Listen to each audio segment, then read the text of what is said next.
Cek. Halo sobat Nime, kita gas lagi dah jawaban. Dan ini di hari Selasa, jawaban masih update. Waduh, rasa-rasa hari Sabtu nih cuy. Waduh, ada jawaban di hari Selasa. Dan semoga aja masih bisa dinikmatin ya. Semoga aja. Yuk langsung aja kita gaskan lagi dah jawabannya.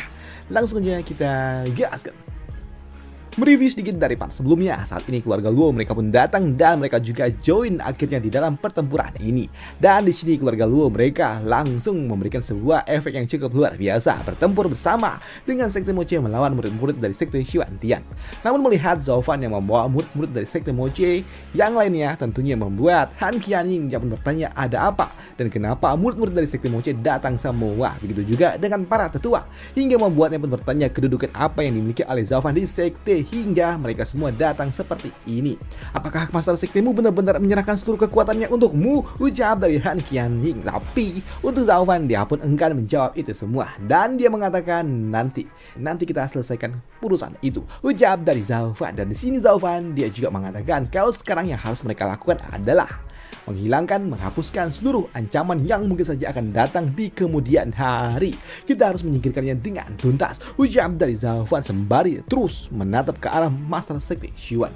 Namun di sini untuk Zhao Fan dia pun kembali masih memberikan sebuah opsi kepada Master Sekte Xuan, di mana dia mengatakan Master Sekte Xuan, tampaknya saranku yang sebelumnya itu bukanlah hal yang buruk. Dan sepertinya tidak. Di sini orang tua ini dia pun benar-benar tidak terima, di mana dia mengatakan semua orang yang ada di sekte Xuantian milikinya bersiap untuk dapat bertempur, dan dia meminta kepada pasukannya untuk segera membunyikan sebuah alarm tanda kalau mereka akan segera perang besar dengan semua kemampuan yang mereka miliki. Namun ketika dia ingin melakukannya, tiba-tiba aja terjadilah letupan yang sangat-sangat kuat dari sisi sebelah kiri miliknya, dan itu membuatnya pun sadar kalau itu semua berasal dari gudang harta yang mereka miliki.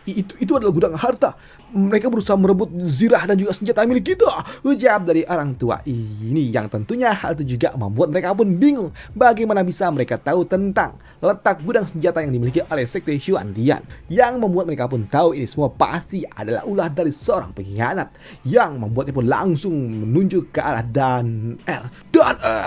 Kau adalah murid yang sangat keji. Kau berani-beraninya memberitahukan musuh lokasi pentingnya ada di sekte kita. Kau adalah pengkhianat kepada sekte Xuantian. Seandainya aku tahu, aku tidak mungkin mau menerimamu sebagai muridku. Kau adalah pengkhianat. Ucap dari orang tua itu. Tapi untuk Dan Er dia pun sempat terdiam mendengar apa yang diucapkan oleh master sektenya, karena itu tidak salah pula. Namun di sini Dan Er dia pun kembali mengatakan kalau dia meminta kepada orang tua itu untuk berhenti bersikap sok suci, karena kau menerima kami bukan karena kau ingin mendapatkan murid, tapi kau memiliki rencanamu sendiri. Ucap dari Dan Er. Dan di sini Dan Er dia juga mengatakan seperti apa yang diucapkan oleh Zhao Fan sebelumnya, kalau mereka telah diterima dan mereka juga telah melakukan tugasnya di dalam turnamen naga ganda untuk sekte Xuantian. Jadi yang membuatnya pun mengatakan kalau dirinya tidak memiliki hutang budi apapun kepada sekte Xuantian, dan sekarang kau ingin mengambil hidup kami menolaknya. Ucap dari Dan Er yang membuat orang tua ini dia pun benar-benar marah ketika Dan Er dia telah mengakui kalau ini semua informasinya berasal dari dirinya.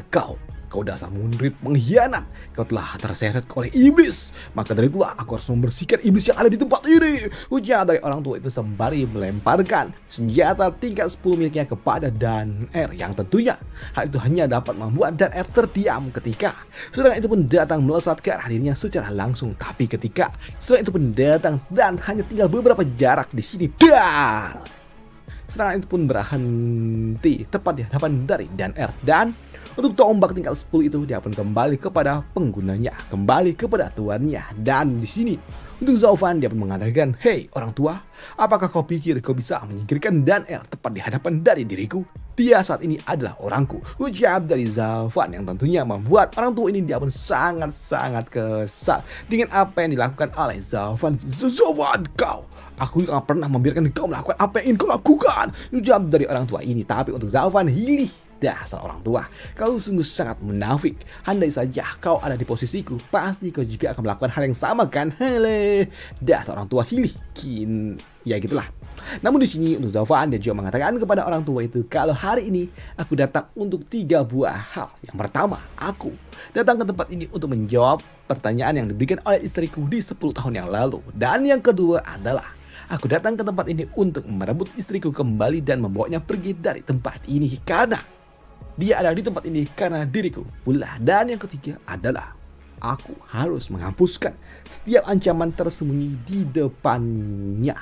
Aku harus menyingkirkan semua yang mengancam istriku sepenuhnya. Jadi hari ini kau harus tamat. Ujar dari Zaowan yang kini dah melesat langsung mengincar orang tua itu, yang membuat orang tua ini dia pun langsung bersiap ketika Zaowan datang mencoba untuk dapat menyerangnya. Kau sungguh sangat sombong, dasar bocah yang tidak tahu aturan. Ujar dari orang tua itu sebelum kini terjadilah benturan energi di antara mereka berdua. Zaowan dia pun langsung menghajar Master Sekte Xuan. Namun melihat Master Sekte mereka yang langsung berhantam dengan Zaowan membuat para tetua dari Sekte Xuantian mereka pun tidak pernah membiarkannya. Ya kau berani-beraninya. Dan itu membuat mereka berdua akan maju membantu Master Sekte Xuan. Tapi ketika mereka akan maju di sini, ada yang datang untuk dapat menghentikan mereka berdua. Dan itu adalah Tetua Li yang datang langsung pasang badan, dimana dia mengatakan, "Hei kau, jangan mengganggu kepala pelayan kami dan lebih baik kau bermain dengan diriku." Ujar dari Tetua Li yang membuat mereka berdua pun menertawainya. Mereka menertawai Pak Tua Li karena mau bagaimanapun saat ini kau cuma ada di tingkatan 6 di ranah virtual, sedangkan kami berdua ada di ranah 7 tingkat virtual pula.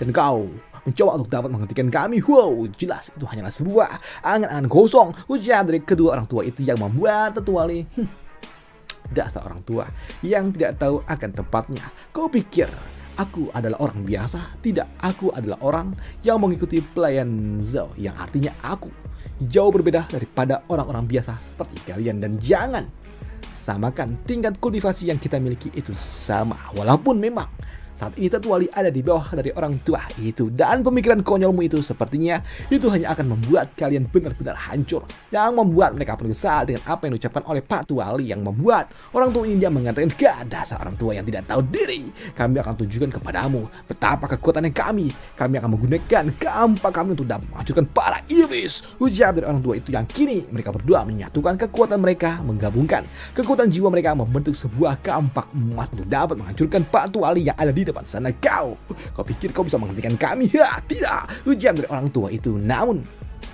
untuk Pak Tua Li ketika dia melihat kedua orang tua itu menyatukan kekuatan jiwanya, membuatnya pun tersenyum dan melirik tajam dan berujar, sungguh sangat menarik. Namun ketika kedua orang tua itu melepaskan serangan kampaknya kepada Pak Tua Li, membuat Pak Tua Li dia masih dapat terdiam santai saja, hingga ketika serangan itu semakin dekat, Pak Tua Li dia pun menggunakan jiwanya untuk dapat menghentikan serangan jiwa yang diberikan oleh dua orang itu. Dan untuk Pak Tua Li dia menggunakan jiwa naga miliknya, jiwa naga hantu miliknya untuk dapat menghentikan kampak emas itu. Dan dengan cakar jiwa hantu di sini, Pak Tua Li dia pun dapat menghancurkannya, yang membuat kedua orang tua ini mereka pun langsung merasakan efek baliknya ketika jiwa mereka dihancurkan oleh Pak Tua Li, yang membuat mereka juga bingung bagaimana bisa hal ini dapat terjadi. Ini bagaimana mungkin? Namun untuk Pak Tua Li dia hanya tersenyum saja sebelum dia mengeluarkan cakar jiwa hantunya lagi untuk dapat menghentikan mereka semua. Aku memang tidak memiliki jiwa naga surgawi ataupun jiwa naga bumi, namun ini semua sudah cukup. Tapi itu bukan berarti kalau aku akan kalah dari orang-orang lemah seperti kalian. Ucap dari Pak Tua Li yang membuat kini Pak Tua Li pun kembali maju untuk dapat bertempur melawan yang lainnya, kembali melawan para tetua dari Sekte Xuantian yang lainnya. Dan selesailah cerita kita di sini dulu untuk jawaban. Dan ya beginilah untuk jawaban. Cuma satu chapter setiap harinya. Dan ini di hari Selasa ya. Dan harusnya menurut author janjinya sampai tanggal 7, sampai besok. Tapi gua nggak tahu ya. Gua rasa sih sekarang udah stop ya di hari Selasa. Lanjut lagi dari Jumat, Sabtu, dan juga Minggu untuk jawaban. Dan semoga aja puas. Udah berapa hari itu? 4 ya? 4, 5, 6, 7 4, 5, 6 ya gitulah. Dadah, itu aja untuk part kali ini untuk jawaban. Sampai jumpa di part lanjutnya. Bye, thank you, dan semoga aja ini masih bisa menghibur ya. Oke, bye, makasih.